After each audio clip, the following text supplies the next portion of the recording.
2024లో parliament, assembly ఎన్నికలు జరగబోతున్నాయి. కొన్ని పార్టీలు మరికొన్ని పార్టీలతో పొత్తు పెట్టుకోవటం వారి ఎజెండా అయితే, ప్రజలకు దగ్గరవడానికి తాయిలాలు ప్రకటించడం మరికొన్ని పార్టీల ఎజెండా. ఏపీలో నవరత్నాలతో పాటు సరికొత్త మేనిఫెస్టోని సిద్ధం చేస్తుంది జగన్ ప్రభుత్వం. కేంద్రంలో ఉన్న బీజేపీ ప్రభుత్వం ఎన్నికల వేళ సిటిజన్షిప్ అమెండ్మెంట్ యాక్ట్ అనే కొత్త చట్టాన్ని అమల్లోకి తెచ్చింది.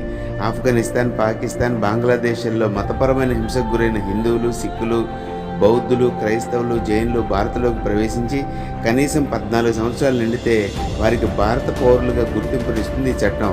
దీనిలో ముస్లింలను చేర్చలేదు. దీంతో దేశమంతా ముస్లిం సోదరులు పెద్ద ఎత్తున నిరసనలు తెలుపుతున్నారు. ఈ చట్టానికి వర్తించిన వారిని అక్రమ వలసదారులుగా గుర్తించి వారిని పంపించి వేస్తారు లేదా జైల్లో బంధిస్తారు. మరి ఆత్మీయులమైన మన పౌరస్థితి పరలోకమందున్నదని బైబిల్ చెబుతుంది. దానికి అర్హతలు నమ్మి బాప్తిసం పొందటం, దేవునితో సహవాసం కలిగి ఉండటం. భౌతికపరమైన పౌరస్థితి కొన్నాళ్లే, ఆత్మ సంబంధమైనది యుగయుగాలు.